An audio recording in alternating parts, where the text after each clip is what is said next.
Live on DSTV channel 421, GoTV channel 125. This is JoyNews Today with me, Kenneth. Ghc, coming up this afternoon, government to spend over 10 billion cedis on defense next year as Air Force retooling takes center stage with over 2.6 billion cedis in allocation. For the Air Force, the procurement will begin in 2026 for 4 new helicopters and 2 aircraft to enhance airlift, patrols and emergency response operations.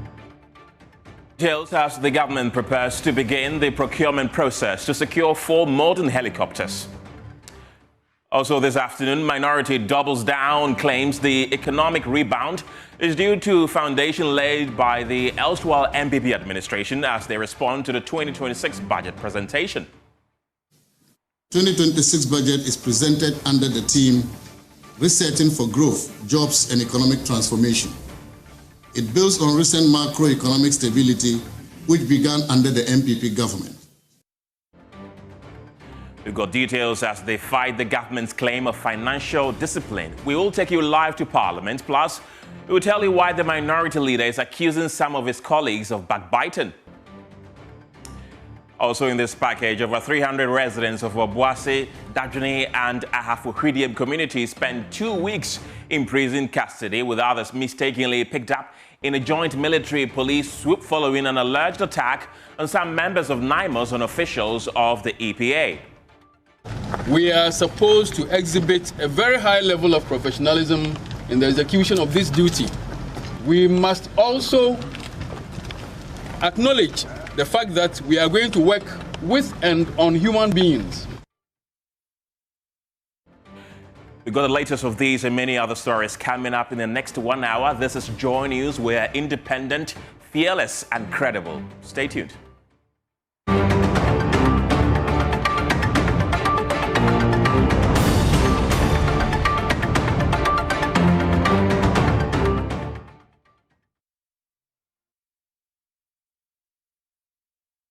Hello again, and this afternoon, JoyNews Research has shown that the government's defense budget for next year is expected to go up by some 70%, with the retooling of the Air Force taking center stage.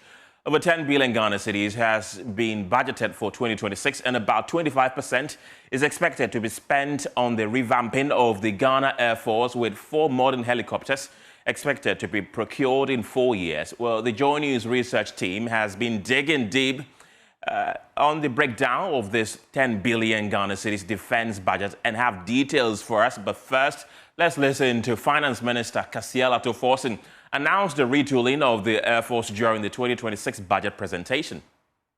Right Honorable Speaker, in 2026, we will retool the Ghana Armed Forces.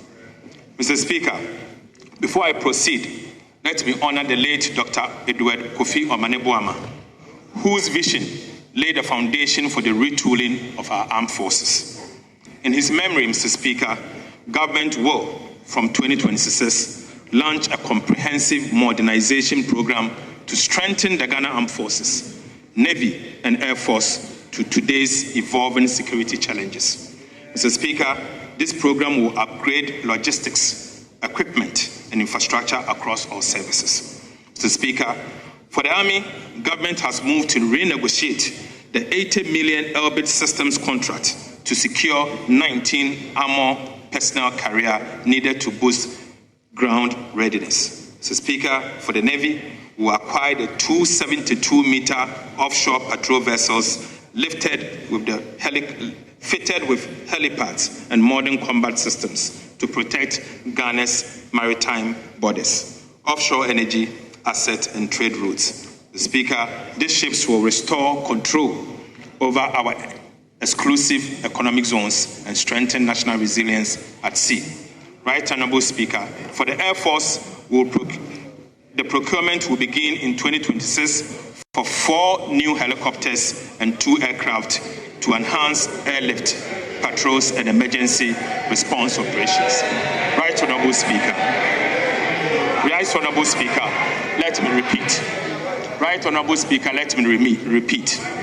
For the Air Force, procurement will begin immediately in 2026 for 4 new helicopters and 2 aircraft to enhance airlift, patrol, and emergency response operation.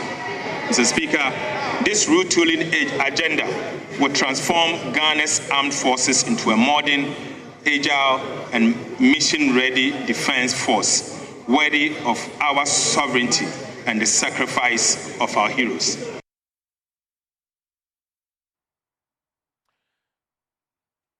So you had there Cassiel Atoforson, who is the finance minister, speaking on the floor of Parliament yesterday. Let's get more details on this headline figure of 10 billion. And head of research here at JoyNews, Isaac Ofieje, is joining me via Zoom from the University of Ghana. Isaac, glad you could join us this afternoon. What more do we know from this headline figure of 10 billion Ghana cedis?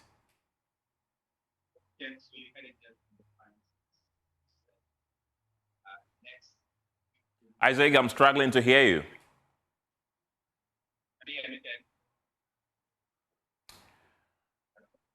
Isaac, are you with me? Can you hear me? Right, we're struggling to establish a connection with Isaac Kofi Ejay there. We will definitely get back to you, Isaac. Meanwhile, the Deputy Finance Minister, Thomas Ampim, has disclosed that the government's plan to purchase a new set of aircraft for the ministry could include an option suitable for presidential travel, following the release of a forensic report on the August 6th crash involving 8 public officers. The government was advised to retool the Air Force immediately. Providing details, Thomas Ampim revealed that the procurement process has begun and indicated that the helicopters may arrive soon. Procurement process will start in 2026. And, it takes time for the manufacturing of these aircrafts for them to be delivered. In fact, for the aircrafts, what I was told is that they will be delivered sometime in 2029 or late 2028, realistically around 2029. So it is a procurement process that is going to start now, but the delivery will happen later. The helicopters are likely to be delivered maybe in 24 months or sooner. The finance minister is also the acting defense minister. He's been to France and I think is Egypt and others to have discussions on these things. So they are not things that will happen in 2026, but the procurement. But you're making process, allocations for them now. We are making yes.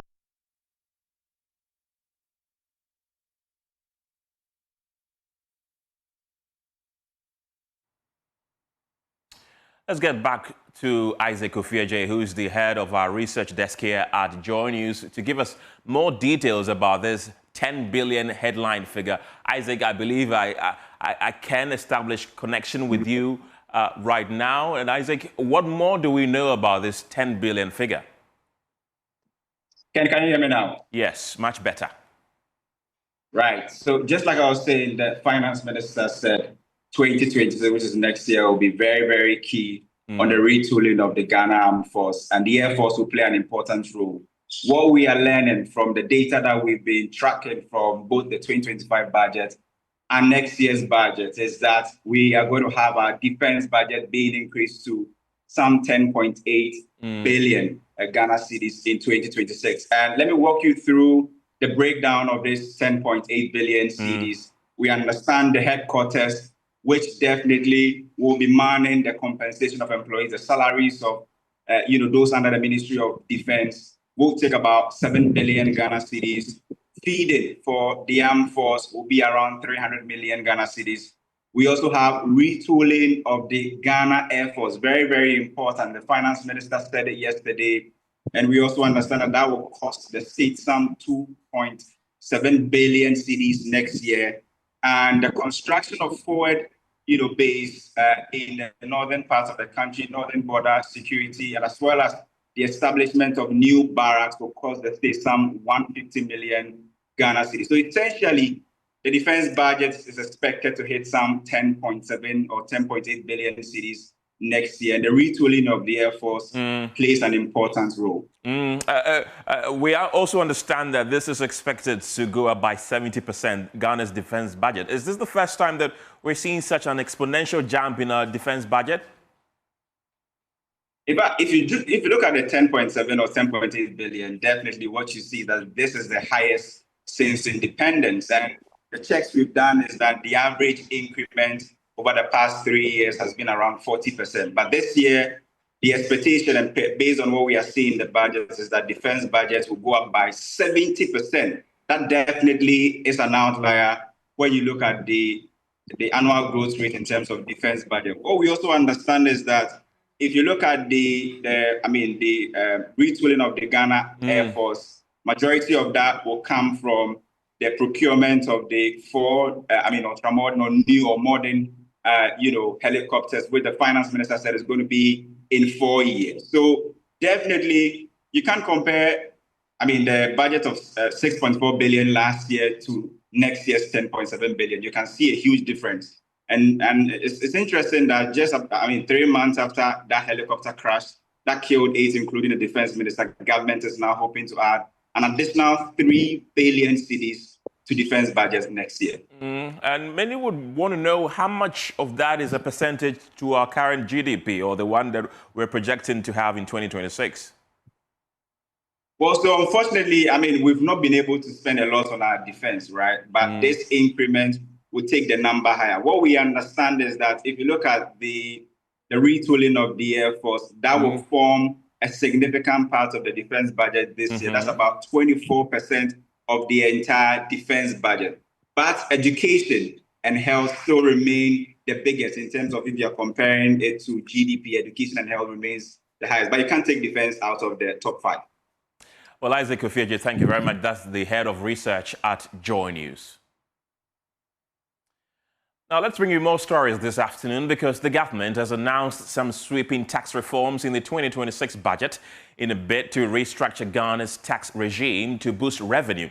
The finance minister has told Parliament that the new tax reform will abolish the COVID-19 levy, mineral exploration tax, and also realign a number of the existing taxes. This is what he said on the exact reforms of the value-added tax, VAT.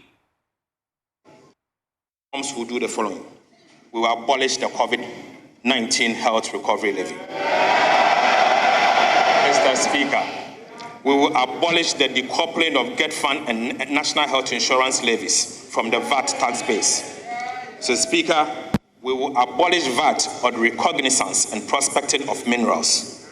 Mr. Speaker, we'll reduce the effective VAT rate from 21.9% to 20%. Mr. Speaker, we'll raise the VAT registration threshold from 200,000 to 750,000 cedis.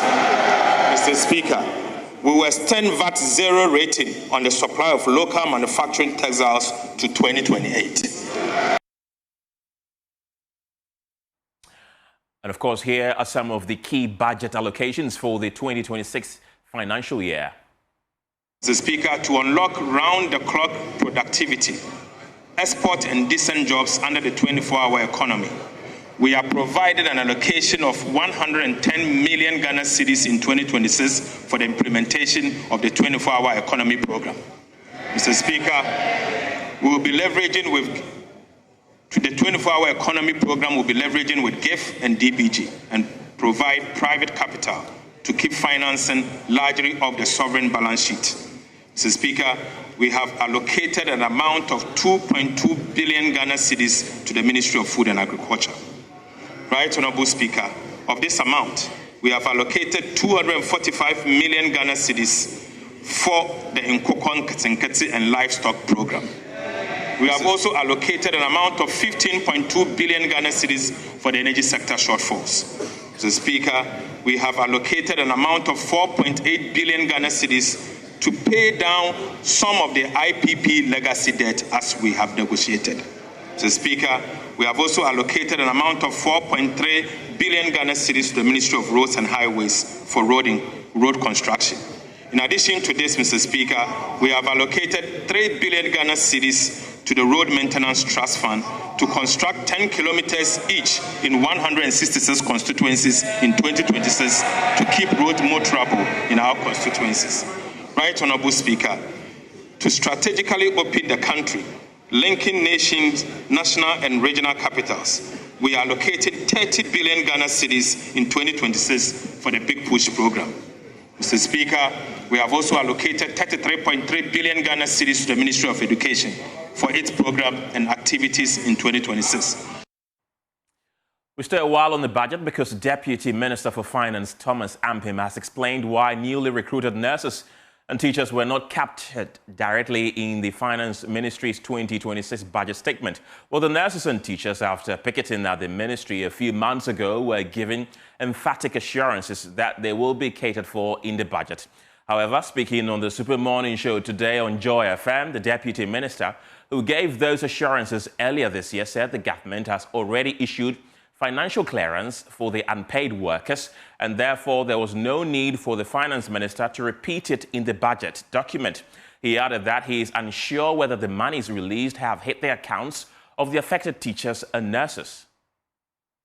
In fact, we have already given those financial clearance. Those who demonstrated and came to the Ministry of Finance, I received their petitions, and we have already giving them the financial clearance, and they are being processed. The minister was specific that they will be captured in this budget. Yes, they have been captured in the sense that the allocation we have made for wages, for compensation in the budget includes them. Our initial plan was to come to Parliament with the budget and announce it. But we implemented it before coming to the budget presentation. So they've already been recruited, you say? I mean, we've given the financial clearance. They are being processed. So how many of them will be recruited under this budget specifically? Because many of them are asking the question. You see, we had some 7,000 plus nurses who were already working and did not have clearance, and I mean, they had already been recruited and were working, but they were not being paid. We had also some 7,000 teachers who were working and were not receiving salaries. Those were the people who demonstrated and came. And of course, everybody wants to know how this budget is going to affect them. Let's expand this conversation. I'm bringing Guta President Joseph Obin, who is joining us via Zoom for some reaction. Thank you very much for your time this afternoon. How are the trading community receiving the 2026 budget, especially the tax reforms? The finance minister did indicate, for example, that VAT has been reduced from 21.9% to 20%. Good news? Yeah, to some extent, we were demanding for uniformity of this tax, simplify it, make it affordable. And in the informal space, we're paying the 4% flat rate. And now that they've put the rate at 20%, it means that the rate have gone up extremely high for people trading at the Abusukain, trading at Ukanshi, Edum, and all these places. They are going to charge 20%. And aside that, they brought the threshold of 750 to take some of the traders out of the VAT. When that happens, it means that they are segregating the marketplace, where some people will be paying the tax where others are not paying. And that is going to create a lot a problem for the business community, especially those who are made to pay. We are talking about the 750,000 threshold. All that it means is that somebody who makes sales of maybe 2,500 a day. So the person is not made to pay the VAT, and then another set of trader who makes sales of about 3,000 or 3,500 made to pay the VAT. When that happens, then it's bringing unfairness to the trading community, especially when the rate is just too high. The difference will be too much, 20% and zero of your competitor. How are you going to survive through? And so we were thinking that the modified tax system that they brought, for which we have all embraced, should be made across the board for all the informal sector, the places that I've mentioned and all that, because they operate in the same vicinity and then operate in the same commodity lines, and it will not be fair for you to segregate by using the thresholds.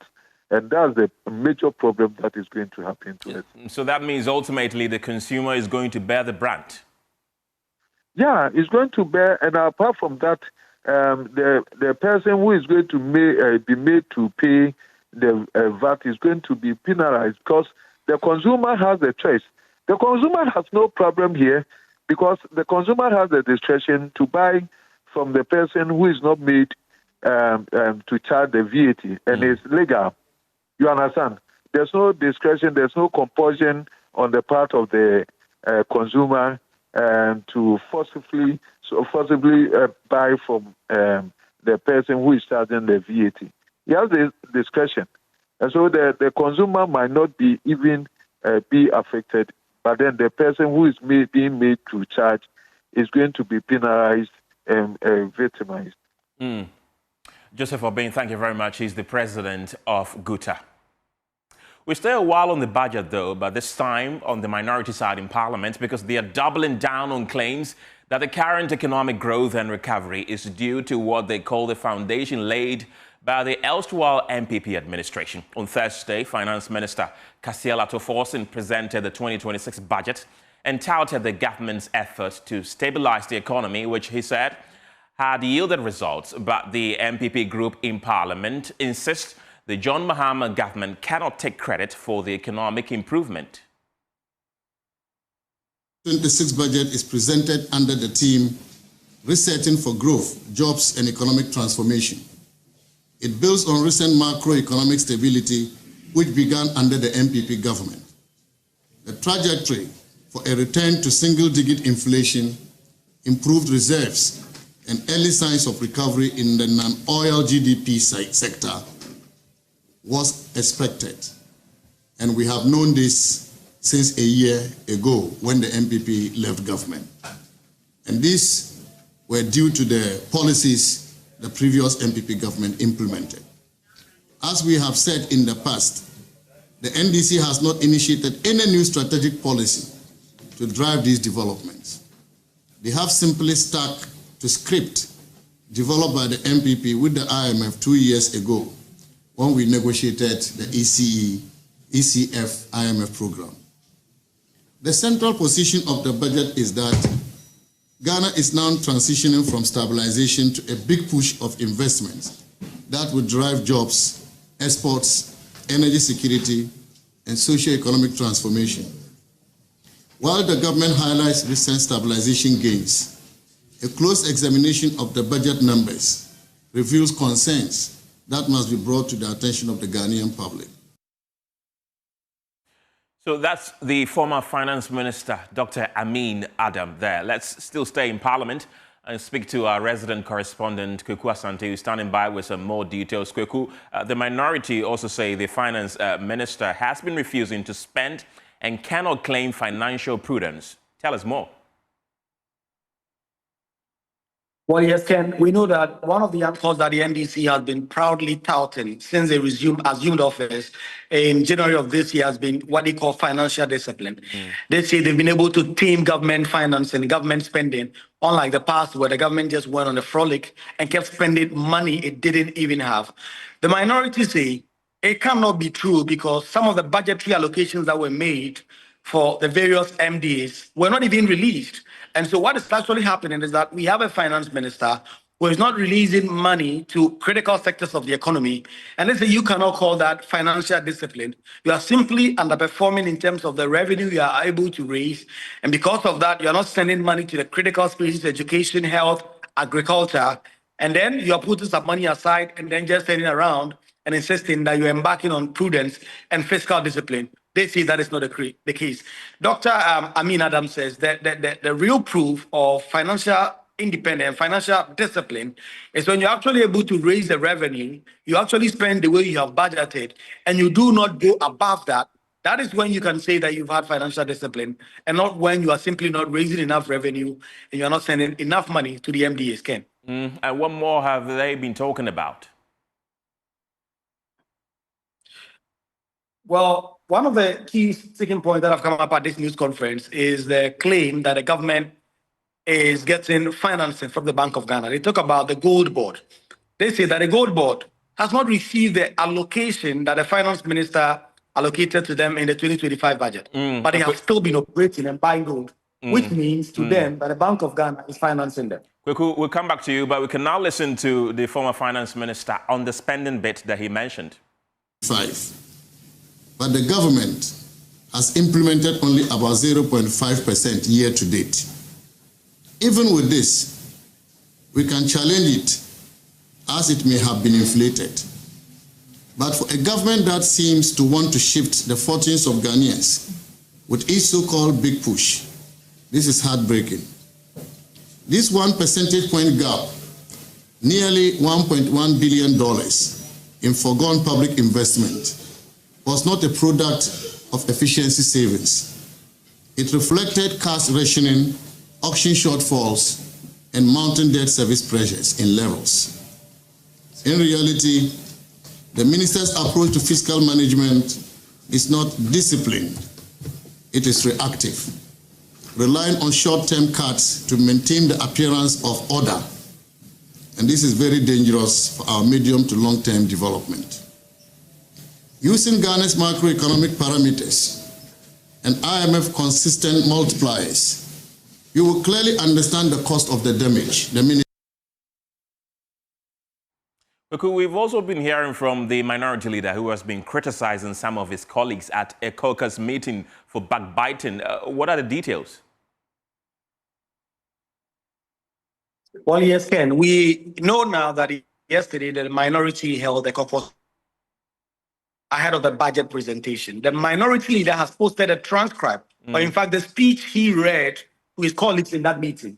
And one of the sticking points that he said that instead of the group uniting behind him as leader and pursuing a program of serious opposition to the government, they are actually backbiting and saying things in the corridors of power. Although he has not mentioned names specifically and he has not pointed to specifics for which reason he's making this claim, he makes a very serious case for why he believes that there are some members of the caucus that are usually sabotaging the efforts of the caucus to hold the government to account. And he says the caucus cannot do any serious job of holding the government to account if it cannot unite internally and stop the bickering and the backbiting. He says, despite the fact that a number of the MPs all support different candidates in the upcoming MP primaries, it is not basis enough to undermine each other. They must unite and hold the government to account, and that is the only way they can have a taste of power in 2028. Kuku Asante reports for us from Parliament. Thank you.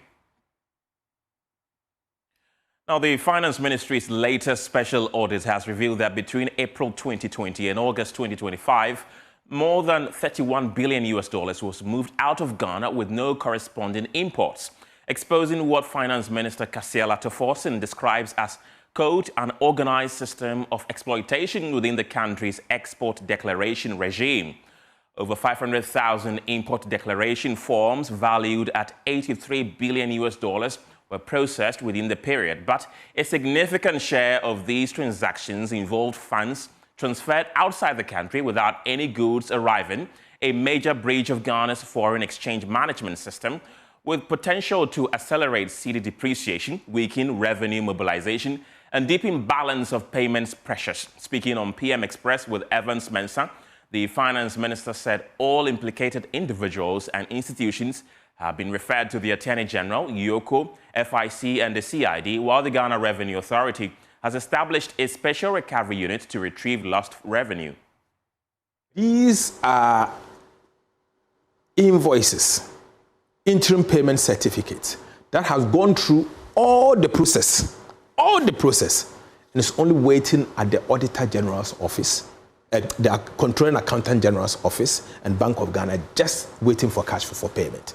If not that audit, Ghana would have lost that 1 Who are those billion responsible for this? Oh, you know? Yes, the names are there. The audit will be out, and so they will publish not only their names, but the companies and all the people behind it.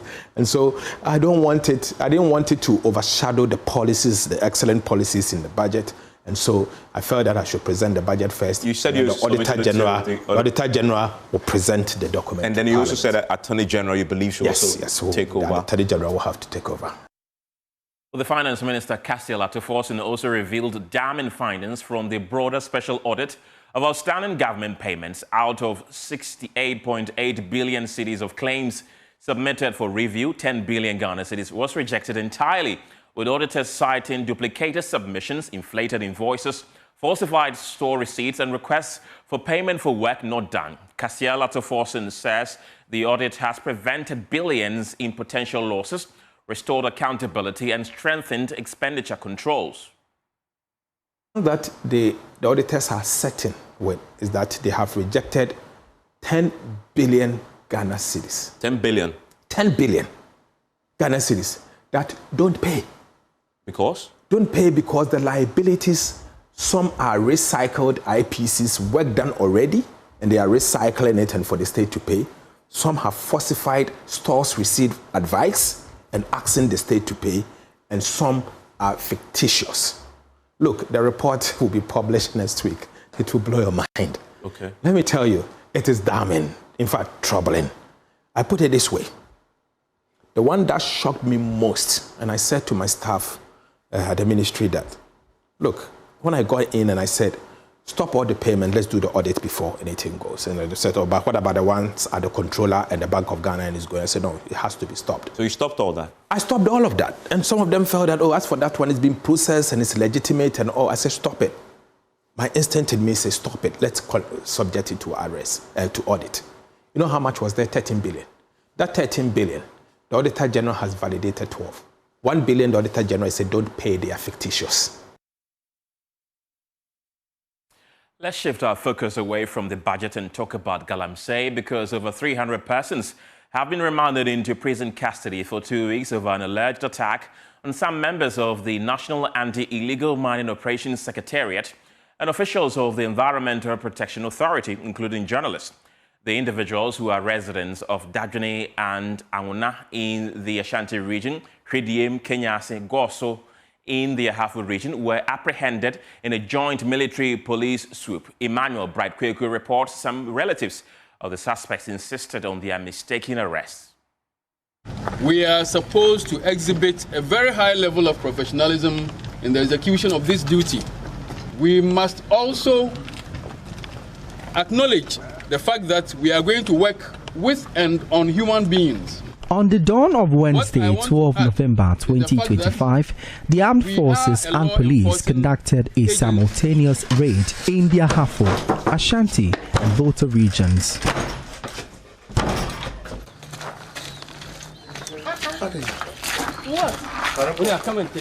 The arrested persons, majorly males, were lined up on the streets and subjected to some physical exercises, with the majority of them distraught over their unknown charges.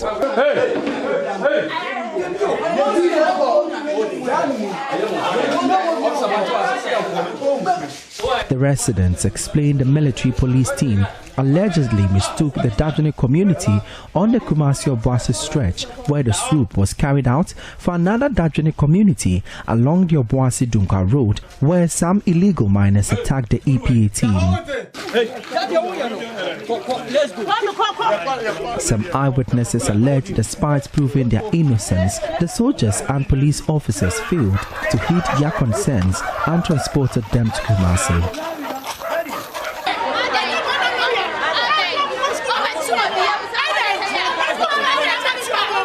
Minister ba ko ni kun kutu toilet so walk toilet no nti walk toilet na no mo ba ewura ho mo no e wo se o ma ne sole wa me pa ne to kura mo de o ma de na sa ba o se de twa na chi e no ma ne sole wa me pa ne to kura. The hundreds of suspects from the Ahafo and Ashanti regions were bussed to Kumasi and were arraigned before court, where they were all slapped with a 2-week remand into prison custody.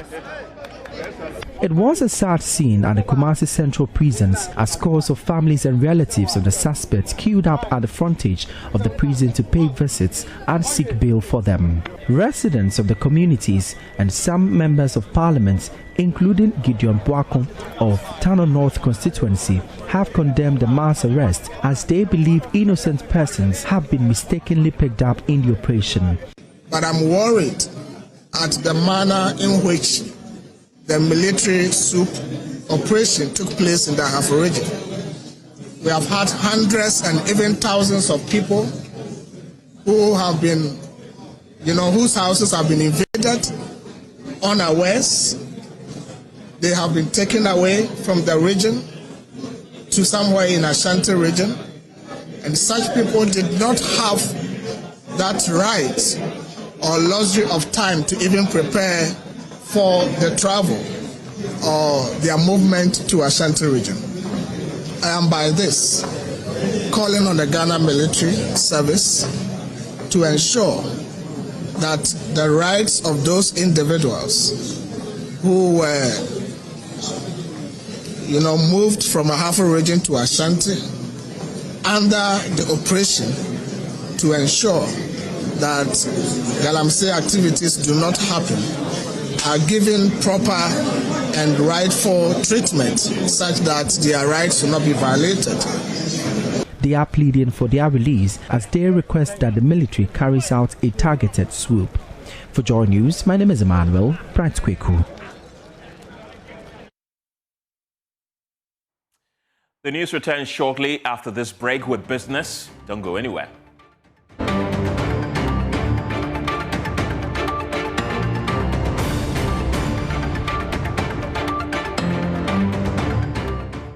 Hello, good afternoon and welcome to the business segment on JoyNews Today with me, Pius Kojo-Baka.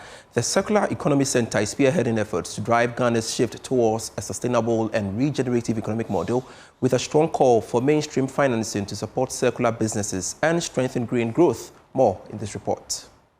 The Ghana Circular Economy Center has reaffirmed its commitment to accelerating the country's transition from a linear economy to a regenerative circular model that fosters sustainability and inclusive growth. At a side event themed Financing the Circular Economy in Ghana from Opportunities to Investment, Executive Director of the Center, Mirandame Kombate, emphasized the need to mainstream finance to support circular businesses across the country. According to him, access to adequate funding remains a key driver in helping enterprises adopt circular practices that reduce waste, promote resource efficiency, and create green jobs. If you look at some of the value chains that we focus on, textiles, agriculture, and plastics, we are grappling with a lot of waste in so many ways, and we see a lot of innovations in these value chains trying to deal with the waste and also to make a business case for turning waste into value. Though some financial institutions have a green desk, they have some financial instrument that could support these innovative ideas. We still have to do a lot in terms of mainstreaming finance to support these businesses. He further shared the center's vision for the next 5 years. I made a clarion call to all of us to contribute to building a new economy, and that economy will rely on efficiency, innovation, and sustainability.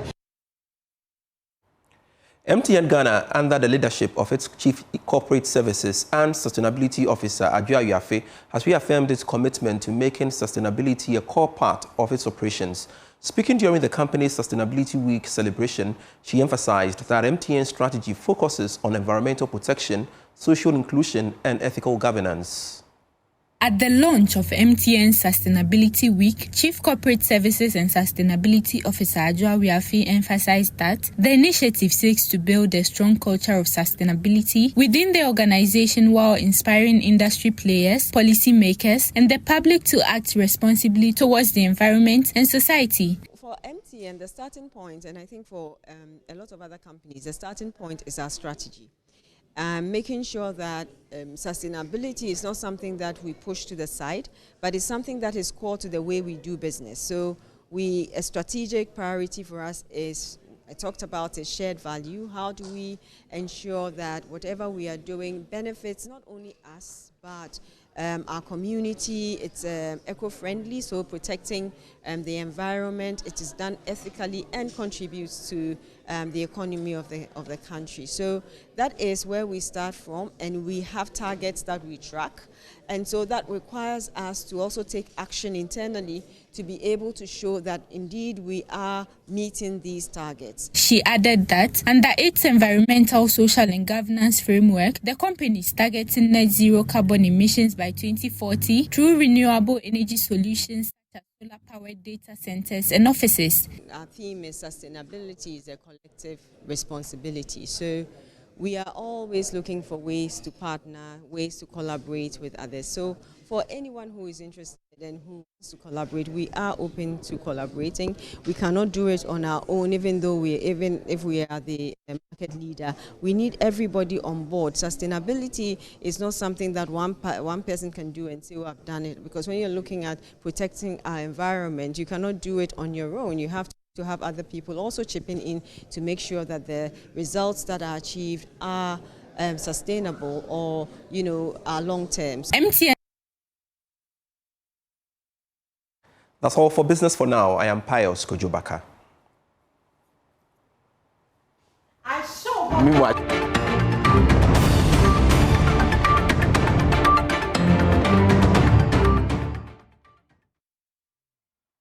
You're welcome back to JoyNews Today. President Mahama has revealed plans by a private investor to establish a ferry service in Tema that will serve countries along the West African coast. Speaking at the commissioning of phases 1 and 2 of the Tema Port Expansion Project, he said the ferries are expected to transport vehicles, passengers and goods between Ghana and other West African countries. He says his government will provide full support to ensure its success. Presidential Affairs correspondent Maxwell Agbagba has more in this report. President Mahama envisioned the project and in November 2016 officially launched it during his first full term as president of Ghana. The $1.5 billion Tema Port Expansion Project executed through a partnership involving Meridian Port Services MPS, the Ghana Ports and Harbours Authority, APM Terminals and Africa Global Logistics has been hailed as one of the largest and most ambitious port infrastructure developments in sub-Saharan Africa. President Mahama described the public-private partnership between Meridian Port Services and the Ghana Ports and Harbours Authority as a win-win arrangement, stressing the immense benefits the GPHA continues to enjoy from it. He lamented the political controversies that previously surrounded the project, including false allegations that he sold the port. What we have achieved is phenomenal, and it shows what public-private partnerships can achieve. Today, as I speak, GAPOHA is a shareholder in this partnership. GAPOHA receives dividends from profits that are made on this port. GAPOHA receives royalty payments monthly because it's the landlord of this port. And so the revenues from MPS are a significant percentage of GAPOHA's revenues. And I must say, the first terminal in the old port, that was the first terminal MPS built, today is wholly owned and operated by GAPOHA. So GAPOHA earns money from that berth in the old port. And so this has been a win-win partnership. I can understand that sometimes people try to play politics, especially when elections are coming up. I was accused of selling a port that did not exist. This port did not exist. How I could have sold it, I don't understand. But of course, it's an occupational hazard for those of us who choose to go into politics. Today, I'm proud that the biggest vessels in the world that enter the biggest ports in Dubai, in Los Angeles and everything, come into Tema Port. The president announced a private investor's plan to launch a ferry service in Tema, linking Ghana with other West African countries. The ferries will transport vehicles, passengers and goods, with the government pledging full support to ensure the success of the initiative. A private sector maritime operator just recently has approached us to establish a ferry service for countries on the West African coast to be located here in Tema. The ferries will carry vehicles, passengers, and goods between Ghana and other West African states.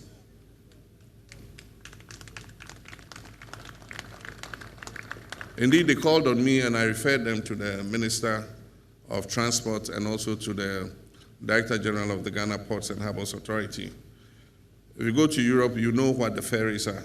You can drive your car onto a ferry and then it will sail to Apapa in Nigeria and you drive off and go straight into Lagos or wherever you're going.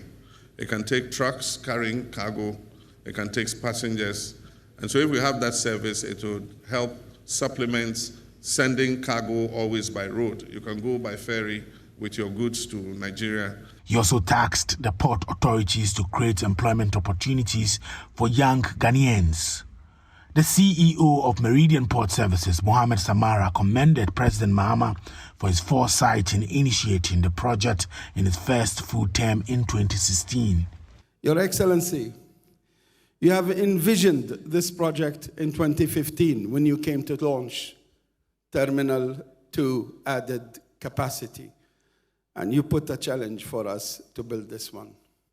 And today, I stand humbly in front of you and proudly to say, with the backing of the shareholders and the effort of my team in MPS and the various authorities, we successfully delivered on your vision, Your Excellency. Return from the break with the latest in the world of showbiz.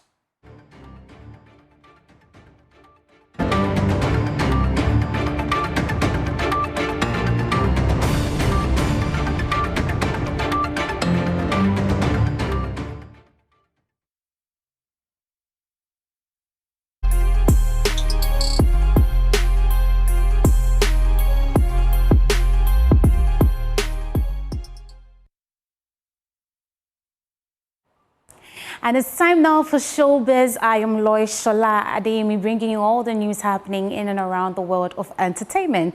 Now let's get into our story. Joy Prime is cranking up the volume with its biggest rap battle show yet. It's titled Beats and Bars, and the stars are already talking. In fun-fiery videos making rounds on social media, your favorite rap gods and goddesses are daring rappers from every corner of the country to step out, rep their communities and spit their hottest bars, and also claim their moments on Ghana's newest rap battlefield. This isn't just a rap show. It's a showdown where you get to rep your hood, and I'm telling you that your hood is ready for this. Take a look at this video.